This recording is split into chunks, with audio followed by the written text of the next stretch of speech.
Welcome to the Brilyant Heathanz podcast. Going on, Grant? How are you, Rick? I'm good. I'm good. Tired but good. Same. Working too hard. Seems to be everybody's working too hard these days. Yeah, yeah. Interesting topic of tonight, which is something that they actually talked about. I want to say, was it? What do you think? The around 2012, 2014 I I don't. death It was one of the panels. elections. It was one of the Obama elections, and I think it was actually like 2008. I think it was the first one, maybe. Yeah, because it was like people were saying this was going to happen because of Obamacare, which it's not happening because of Obamacare. This is mostly being seen in Canada right now. But we are going to talk about the dreaded death panel. Yeah. So why don't you Uh, talk about a little bit what's going on in Canada?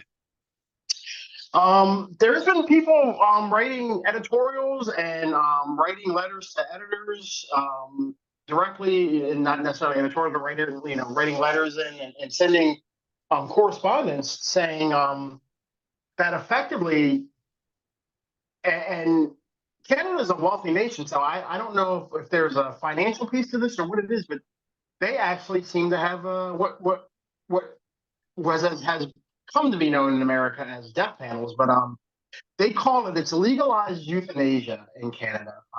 Yep. We were called at one point. People here wanted to call it medically assisted suicide or something to that effect. Up there, they call it MAID, MAID, which is medical assistance in death. Um, and the controversy that's brewing is there's a lot of evidence, and more by the day, it seems, that they are talking people, actually coercing people into dying or taking that option, if not outright killing people. And in at least one example I read about, that there's some evidence that a hospital may have killed someone without permission. So, um, Do you know what the yeah, details were it's to that one? disturbing. Yeah, so with that particular case, it was an older woman. I believe she had some early onset, what do you call it, Alzheimer's or dementia or something to that effect. Um, I think she had a DNR, do not resuscitate, Right. order in her will or something. But her family kind of had power of attorney, and they went to visit her one day, and she was dead. And the hospital told them after she had died that she had opted to ask them to help her take her life.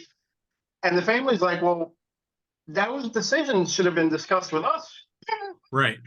So it wasn't even like she died and then they didn't resuscitate her, which again, the family should have been notified. Like they're saying that she asked for this and they gave it to her, but nobody notified the family ahead of time to make sure. So that's the one where it's like, did they even discuss this with her or did they just kill her? Like nobody knows. Right.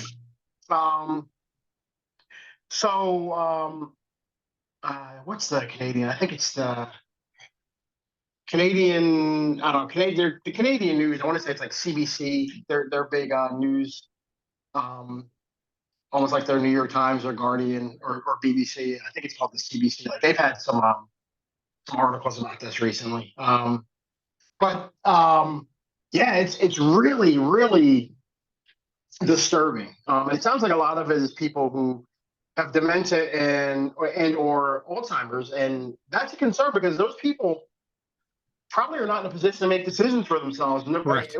at whatever stage and their mental degradation they're at. That still should be discussed with their family. That shouldn't be a decision they get to make on their own. Unfortunately, unfortunately for them to be, mentally unwell and that, in that kind of way. But that's something that I think shouldn't be left up to them. But the I mean, case that, go ahead, yeah. having a grandparent who had dementia and seeing the process of what she went through, I mean, at some point, I mean, you don't remember who your kids are or, who people are in the room or, I mean, you start going back. I mean, I think my grandmother at one point might have went back 60 years and thought that Yeah. people coming in were other people from 60 years ago. So yeah, Oh, there's no way that you can allow yeah. somebody of that, mindset to be able to make any type of decision that way.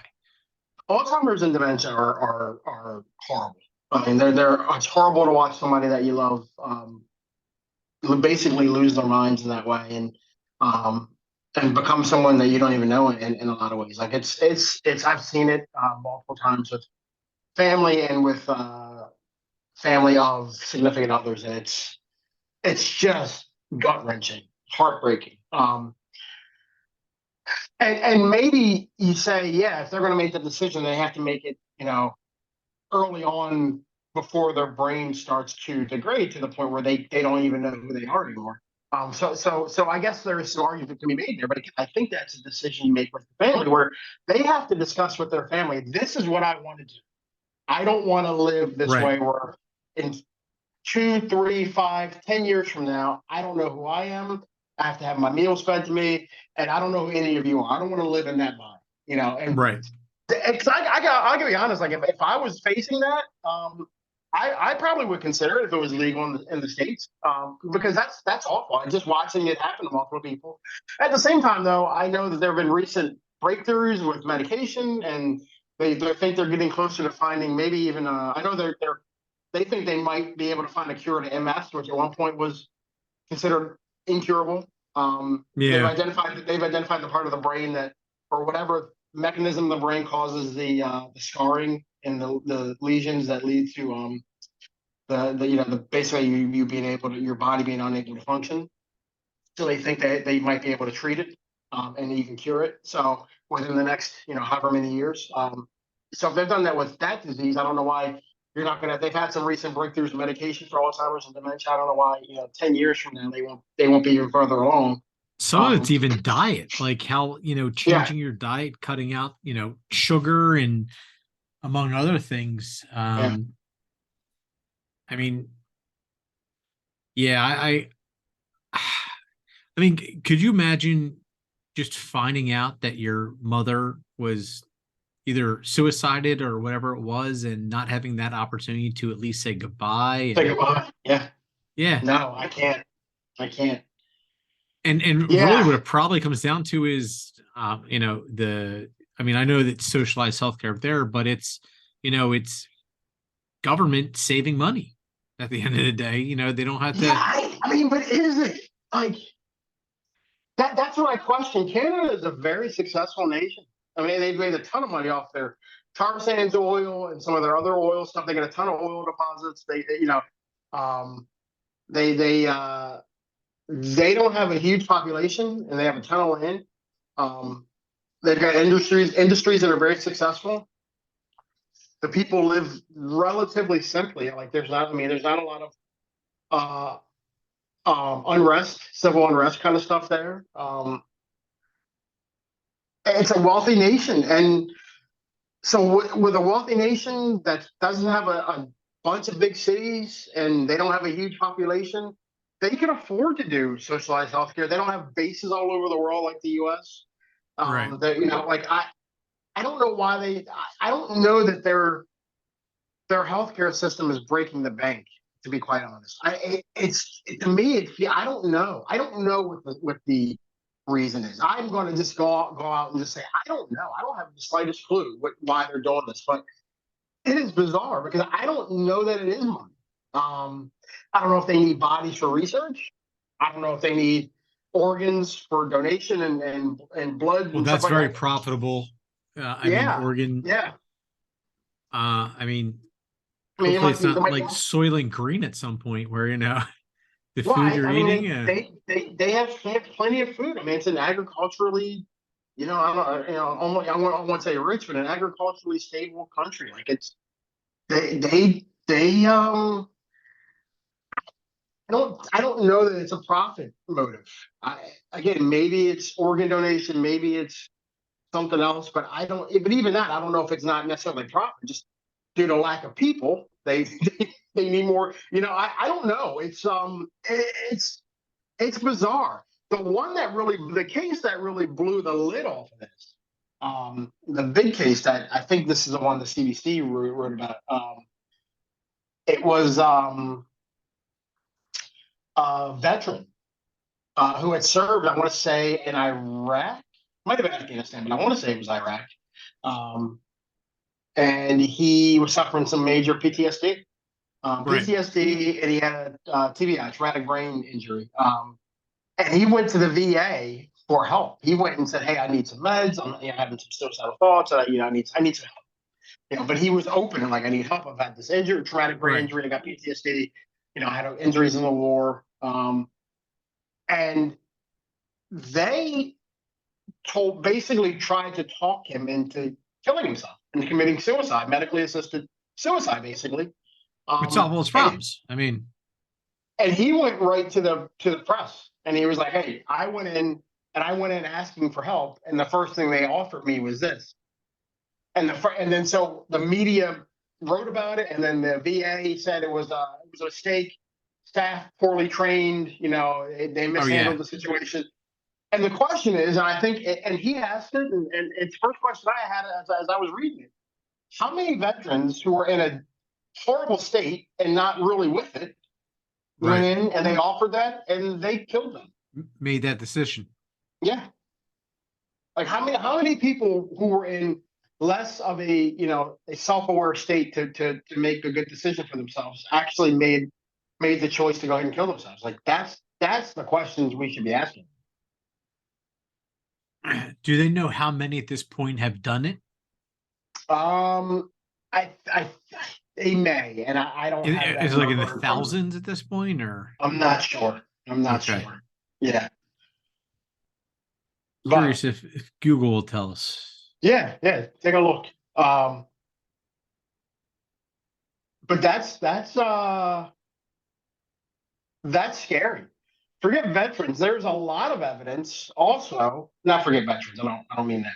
But in addition to veterans, there's a lot of evidence because of the housing market crash and people and the rising prices and interest around the world. People unable to buy homes, and also people who are becoming unable to afford to pay rent, right, and becoming homeless. A lot of people apparently are opting for suicide as opposed to living on the street. Um, Right. so that's another thing. Again, like, are these people going into shelters and they're saying, "Hey, here's an option for you"? Like, there's some disturbing implications with this. So since 2016, there's been 31,664. Yeah, And it goes up dramatically each year. 2016, a little over 1,000. 2017, almost 3,000. 2018, 4,500. 2019, over 5,600. And they didn't even have 2020 or 2021. So I'm guessing it's progressively. 2020 and 2021 are going to be huge because of the pandemic. Everybody's so depressed on Yeah. the Oh pandemic. God, everybody probably wanted to do it then. Right. So I'd love to see those numbers. I'd love to see those numbers just to see. Uh, and again, like, why? I don't. Like I said, the profit motive. Normally, I'm a follow the money kind of person, but in this instance, Right. I don't know that it is profit driven. Like, I don't know that. So yeah, So I 2020, over 7,300 people, almost yeah, 7,400 yeah, people. yeah, Jesus. yeah, yeah, yeah. I mean, it's pretty sad. I mean, is it easy as like, hey, I had a bad day and I go in and I go, yeah, I really, really feel shitty today. Oh yeah, why don't you just, It kind of sounds like it is, and I think that's part of the problem. I think and this has always been my thing. If somebody really wants to not live anymore, I've reached a point in my life where I'm very much hands off on everybody. Like, everybody should be allowed to do whatever makes them happy, comfortable, right. whatever they need to be whoever they are in life. And if that means you want to end your life with the help of a medical professional, so you're not in pain and your family doesn't, you get to say your goodbyes and all that stuff. Nobody should make you live on this planet any longer than you have to. Like, Right. but it should be a 100% your choice. And before you do that, if it's because of depression or whatever, you should meet with a mental health professional and be Yeah. offered some other options before that's the final step. Well, I mean, look at Now, the people who get like bariatric surgery and yeah, the sleeve surgeries. Like, you have to go to a mental health professional. You have to do all these steps. You have to be able to show that you can go however many weeks and lose so many pounds. And like, Yep. there's an actual process with that. Yep. But this sounds like you can just go in and have a conversation. It does sound pretty lax, which is disturbing to me. And again, like if you meet with all the professionals, maybe even try a medication for say a month or whatever, 2 months, whatever it takes to get into the system, and you're still like, nope, I just don't want to do this anymore. Okay, we did everything we could in terms of being responsible for trying to help you. Yeah. Or again, if you're at a point where you are diagnosed with dementia and Alzheimer's and you're starting to have some serious mental lapses and you have a day Right. of clarity, because they at the early stages you have those days of clarity where you're like, Yeah. I'm and you have one of those days and you go, yeah, I can't do it anymore. And, okay, like I get that, and I think if that's what decision you make, that's your right. Like I have no problem with that. Um, but when you just walk into a place, especially if you're a vet, you walk in and you go, "Hey, I need help," and they go, "Hey, have you thought about killing yourself?" Like, whoa, like what is Yeah. happening right now? Like I Time have out. major Just concerns about that. Yeah, yeah. No, I came in for help, and that's what this guy said. I came in for help, and you tell me to kill myself, basically. Like, whoa. And again, I how wonder many people? if there's an age limit on that. I don't know. I want to look at that next to see if there's an There may age limit be. on I it. feel like there might be. It might be lower. It might be like 16. Um, or 18. Like I think it should, it's got to be at least. I think it shouldn't be anybody under like 25. They say your brain isn't even fully Even developed until you're 25, 20. like, But I'm saying they say your is brain isn't even fully developed until you're 25. But yeah, I mean, I'm saying at a minimum, like I shouldn't be like 18 or 21. It should be like, you know, it should be. I don't know, man. It's such a good discussion as to when you should be allowed to go to it, what the parameters should be. But then you run into, and this is where people have always argued that it shouldn't be legal because you run into these issues where if you get an out of control medical establishment or out of control state and they just start killing yes. people, like it's scary. I mean, wasn't that the Nazis? I mean, I mean, it's been a lot of tyrannical regimes that yeah, yeah. but the regimes that combine tyranny with science. Oh yeah, and the Nazis are one of them.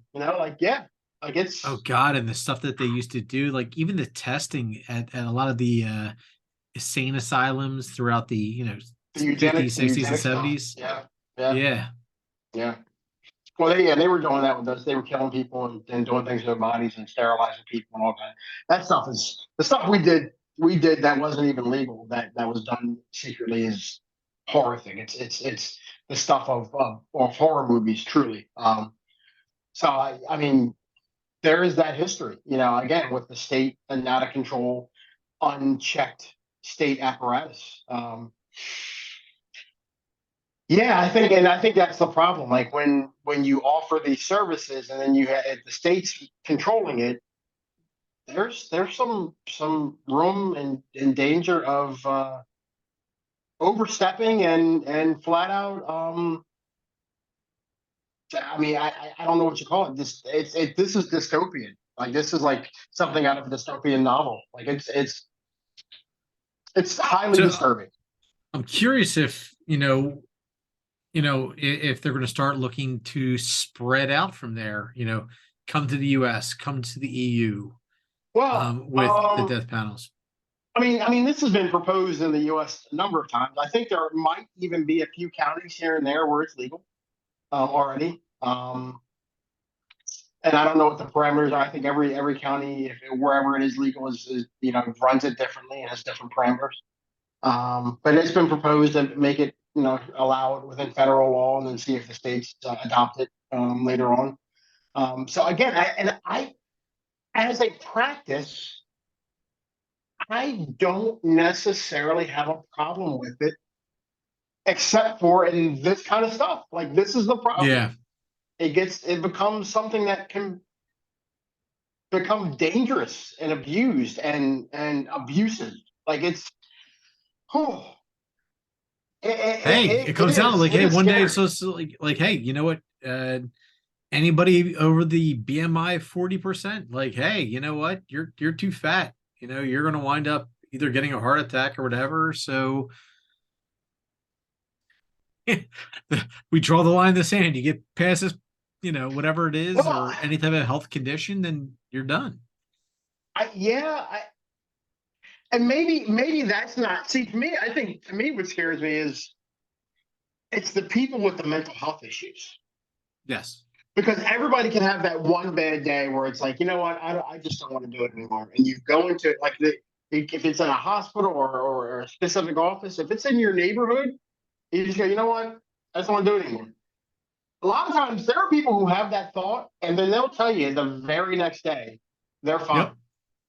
There are people who have survived suicides and been like, once I tried it, I was like, what am I doing? I never like it took like I like so this that one bad day could be just one bad day, but it could be the day if this is an offering that's available that you don't survive that day anymore. Like Right. it's yeah, like I think that bothers me, that worries me, and then the people who are vulnerable who are going into if you can put yourself in a hospital because you're having a mental health crisis or you're having a drug crisis, or whatever, an eating disorder crisis, or somehow you end up in a hospital and it's mental health related, and you're vulnerable, and maybe you have an undiagnosed condition and they're trying to diagnose it, or you have a diagnosed condition, your medication is not right, or whatever, but you end up talking to somebody and they say, hey, have you thought about this? And you go, yeah, I want to do that because you're not It's almost, you mentally think about it, it's stable. like being, yeah, it's like it's almost like at some point it could be a process, like, you know how, like, if you get, you know, arrested and you have to defend yourself, and, you know, the police want to sit there and just drill you and drill you and drill you till you slip up and you say the wrong Yep. thing or whatever. I mean, you could almost do the same thing. You could, you know, not to let them sleep for a long time, and beat them down to the point where they just go, you know what? Yeah, just do it. Just do it. Let's Just get, do you it. know, let's be Yeah. done with it. Yeah. Well, that sounds like there are people that are implying in Canada, and they're implying that that's maybe not to that extreme, but that the medical facilities are doing this, where they're just repeatedly saying, "Have you considered this? Have you considered this? Have you considered this? Maybe you should think about this. This is an option if you want to do this." And it's like after you hear it enough times, and you're kind of a captive audience, you can't go anywhere. You go, you know what? Sure. Like so it sounds like that's kind of the concern that might be happening in Canada. And then that's the concern. Like if they do legalize it here, um, that's a major risk that kind of process could repeat itself here. And you have the That's nightmare here scary too. shit. Yeah, man. I mean, yeah. I mean, with our veteran population here, and our VA is already, I mean, just looking at the veteran piece, our VA already has its own issues. Whew. I mean, at one point it was like, I think it was one, uh, one out of every 22 vets 22 kill a day. themselves. It's 22 a 22 a day. day. Yeah. 22 vets a I day commit mean, suicide. Yep. I And mean that's that number without a could program dramatically that it could increase. dramatically increase. Yep. You could be having guys go in. A lot of guys get, especially you see that here in the U.S. Guys who battle buddies, guys who serve together on the same units or teams or whatever, and they go in maybe together. They make almost like a legalized suicide pact. I mean, you see suicide pacts already. Like now, here's a Yeah. legalized one. Like it's. I mean, there's just the possibilities are disturbing. It's disturbing, and hopefully this does not come here. Like maybe this is something in America where it's not legal federally. Maybe it's not even legal statewide, but on an You're individual saying basis. down I to the don't city or say the county? on an individual basis. You go into your doctor, you talk to your doctor. Your doctor goes through a process with you. Your doctor makes sure you talk to mental health professionals. Your doctor then files a form, a series of forms or petition or whatever with the governor of the state, Right. and on an individual basis with all the medical professionals signing off on these forms, they go, you can do it. It's not like Right. It's not like something that's available. You want like going into a damn 7-Eleven, like, oh, I want to get suicide today. Like, Yeah, you like know, it's not just being able to check the box on a piece of paper that like yeah, you want to kill yourself today? Sure. yeah, Yeah. Okay, let's yeah. go. Like And there's got it, to be also a process with the family. Like, I mean, how can yeah. you like, hey, where did grandma go? You know, nobody knows where grandma is. The next thing you know, grandma's dead. And I think that's part of the doctor process. One of the first questions: have you discussed this with your family? right, What do they say? Do you want them involved in this process? If you're committed to this process, would you like us to have them involved, where we all go? You go through family counseling so everybody comes to terms with it and doesn't can grieve in a healthy way while you're right. still here. That kind of stuff. Like I think that's part of the process. Like the family has to. I think, and you're going to have people who don't have family. So I Right. mean Yeah. And so that's a, but then there also might be, hey, we didn't realize that you felt this way. And then, hey, yeah, what can we do as a family to fix that? Like, and yeah, then now yeah, you have one less person you have to kill. yeah, yeah. Oh, that's scary. But so yeah, I think to a degree we could see it could be allowed here, but I think it's got, just like I said, it's got to be such a drawn out process, where every potential box is checked and every pitfall is looked at and kind of planked over, and I think you gotta kind of cross all the T's and dot all the I's on that before. It's got to be individual. It can't just be like, yeah, I'm walking into the socialized hospital and I want to go to the suicide wing. Like it's and I'm not sure that that's exactly how it works up there, but it sounds like it's so. One, it sounds like it's being offered and thrown at people, but also it sounds like it's pretty easy to request if you really want it. And I think that's too lax. There's got to Yes, be a way to do this in a way that's responsible and healthy, for the people involved. I agree. All right. Well, hey, I hope everybody has a good night. Hope you enjoyed the discussion. And please like, subscribe, and click the notification bell so you get all our videos that come out. Have a good night. Good night.